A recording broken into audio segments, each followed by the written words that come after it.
What's up guys, it's Paraly5er here, and in today's video we're going to be talking everything to do with the Waft Emitter in Grounded, from what you can summon and what you can get from it, to the build you should use and where you should be putting your Waft Emitter in the game. Now first off, I'm going to cover all of the enemies you can summon using the Waft Emitter and all the parts you can put inside of it. So first, you can summon bees using it, using bee fuzz and bee stingers.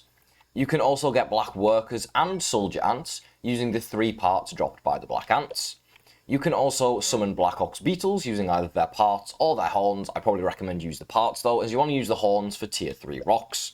We have bombardiers here with bombardier parts and boiling glands. Fireworkers and soldiers using all parts from those ants.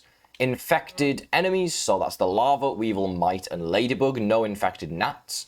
That's using fungal growth to summon these. We have lava, just regular lava using lava spikes. There is no ladybird lava as far as I can tell. Mosquitoes and tiger mosquitoes, not tigers. They don't exist in Grounded yet, maybe one day, although they're a bit big. So probably no tigers are going to get summoned from this Waft Emitter, just tiger mosquitoes. That is going to be using the 2 types of beaks and the blood sacks, obviously. Orb weavers and orb weaver juniors using spider chunks. Red soldier and work ants using all the parts for those. The termite workers and soldiers, you can use the carapace. Again, I wouldn't recommend you do this, as you're going to have to kill the king a lot of times and he doesn't respawn very often. So just use the chompers and the parts. You have the wolf spider and the infected wolf spider when using spider fangs. If you want to get the infected wolf spider, you have to put in at least 3 spider fangs. And if you put 3 spider fangs in, you either get 3 wolf spiders or you get 1 single infected wolf spider. And then finally, we have the Wasp and the Wasp drone, which you can use the Wasp shells and legs. You can also use all of the Wasp Queen parts for this, but I wouldn't recommend you do it unless you, for some reason, have a bunch of spare parts. So in total, you can get 24 different enemies using the Waft Emitter, meaning you can get 24 different gold cards that you can farm out of the 63 gold cards that are in the game. So you can actually use the Waft Emitter to get a good amount of the gold cards, especially if you're going for that Trapper Peeper. This will at least get you enough golds to get stage 1, which is really good because you can farm these infinitely as long as you're breaking the Waft Emitter when there's always 1 enemy left before the raid ends. Now next, the build you're going to use. I've just gone with the build I use in the video I made, where I made the best build in 1.2.5. The only thing I have changed is I'm using Guard Dog as one of my mutations. But yeah, nothing too crazy. I've gone with 1 of each dagger of different types. I've gone with some healing, some bandages of course, and then a repair tool so you can repair stuff. Obviously, it does matter what level your repair tool is. The higher level, the more it repairs per repair. So let's grab some parts and let me give you some examples. And we can show you exactly where we're going to build the mixer and exactly how it's going to work.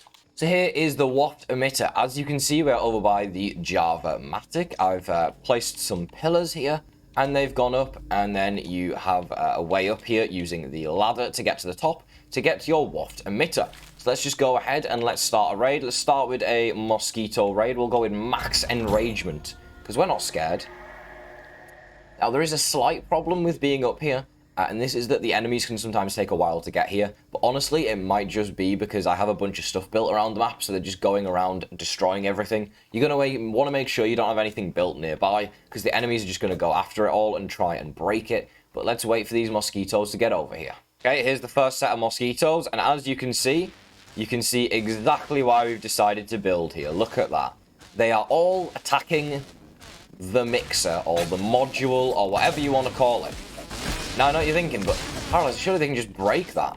No. It's indestructible. The mixer module cannot be broken. These guys are the biggest pain, by the way. You can get fire ants while you're up here that are going to attack you. But as you can see, they're all just attacking the mixer module. They couldn't care less about the Waft Emitter, because why would they need to break that?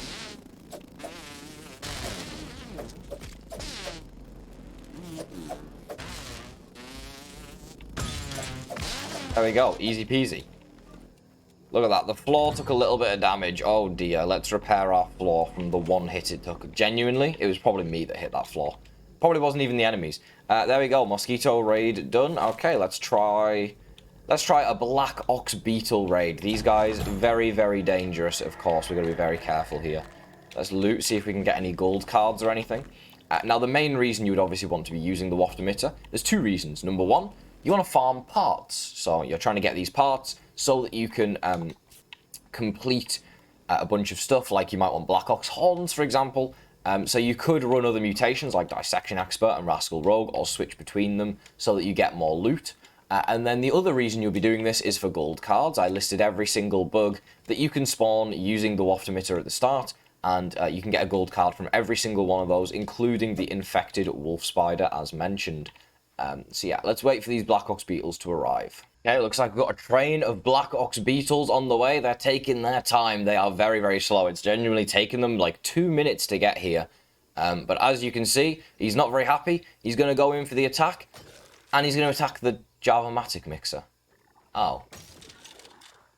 So, as you can see, he's not doing any damage to the Waft Emitter at all. The Waft Emitter is completely safe and invulnerable. And now I just need to go in and distract him from... well, he can't break the Java-matic module, but, you know, I need to kill him because that's the whole purpose. So there you go. As you can see, they couldn't do any damage whatsoever to the Waft Emitter. Now let's go ahead and test it with a slightly more dangerous enemy. We're going to do an infected raid, because those guys throw explosives, which do AoE damage, so definitely more dangerous. Let's see what happens. I'm actually going to remove this stem pillar right here as well, just because all the enemies seem to be coming from this direction, and they are hitting this pillar a little bit, so I'm just thinking maybe I just destroy that pillar, and then there's nothing to worry about in terms of enemies breaking anything, because they're not going to break the other pillar, because they've not been attacking it at all. But I guess we'll find out in a second. I guess we could put up a second support pillar here, just to make sure that the explosives don't break the entire Waft Emitter down. That is not in the right place at all. There we go. Right, let's wait for these infected enemies to arrive, shall we?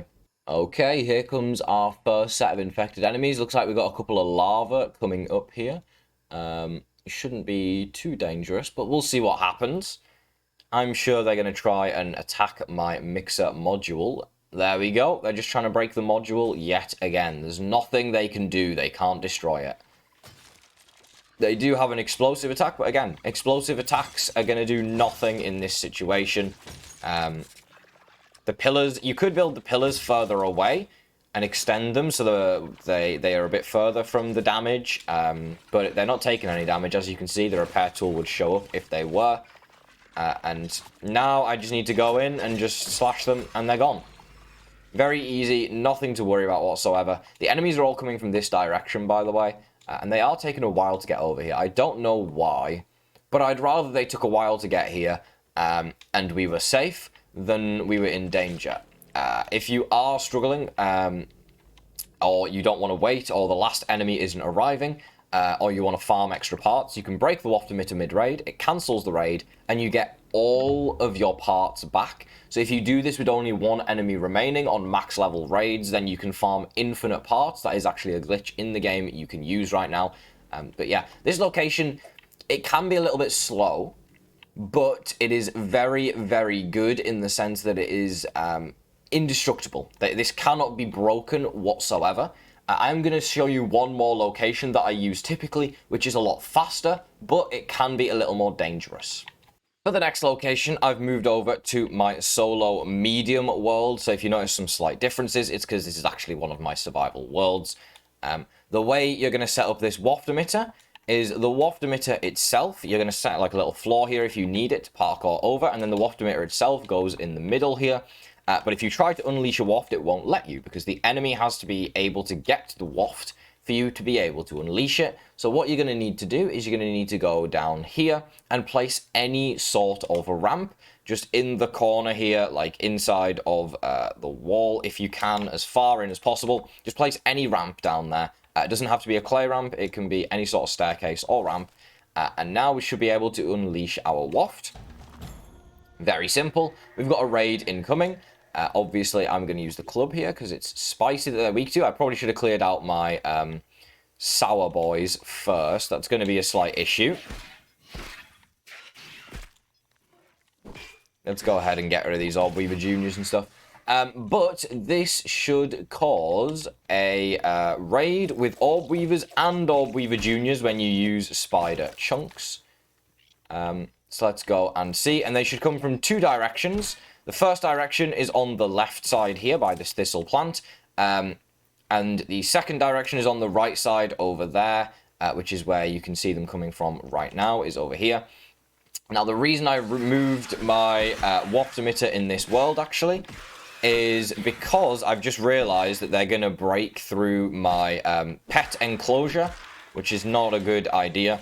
But yes, I would recommend if you do this one, you don't build over there. I built by the oak tree on this world, but yeah, if you're going to build, don't build over here, because they're all going to go and they're going to break through and destroy everything, and that's not a good idea. But if you're going to build this one, you either want to have your base nowhere near here, or if you do have a base nearby, don't have it like on the rocks or anything, because they're all going to go after it, and it's going to be no fun for you. There is also wasps up above, so there's a lot of dangerous creatures nearby that you've got to be a bit careful of. But as you can see, are they going for my stuff? Or what is fighting? Oh, there's a bee fighting in the sky. I'm like, what is going on up there? Oh, the raid ended. Oh, I guess I just beat it first try. But I do want to prove as well, 3 wolf spider fangs can get you an infected wolf spider before we finish off the video. So I'm going to try my best to prove that. Okay, they are coming from this direction as well. I have noticed this recently. They started coming from over here in a recent update. I don't know why that changed or how that changed, but it changed. So we'll just have to adapt to it. Did we get an infected wolf spider, or is it a regular? It's just a regular. That's unfortunate. I'll keep going until we get an infected one, though. Don't worry. Screw it. You know what I'm going to do? I'm going to break it apart. I'm going to rebuild the Waft Emitter. And I'm going to go for a maxed out wolf spider raid. And I swear to God, if we somehow do not get an infected wolf spider, I am going to be not a happy bunny. Let me unleash the Waft, please. There we go. Sometimes it takes a while if you cancel your old raid to re-unleash the Waft in a new raid. But with this many fangs, we have to get an infected wolf spider. There's no way. There we go. See, there's an infected wolf spider there. I told you can get one from doing this. Now, I'm almost certainly dead, because you should never do a max infected wolf spider raid, because you're going to get clapped like that. But do it with... I think it's 2 or 3. I think 2 fangs should be enough to get you just an infected wolf spider. 3 fangs will get you slightly more, and then if you put in the amount I did, you'll get destroyed. And those are the 2 locations I'm going to show you to be able to use the Waft Emitter. The first location is indestructible. The second location is a lot quicker for farming, but I wouldn't recommend using this second location for flying enemies, as it is going to get destroyed very, very quickly. Thank you guys so much for watching this video. If you enjoyed it, don't forget to leave a like on it, and I'll see you in the next grounded video. I hope you all have a great rest of your day.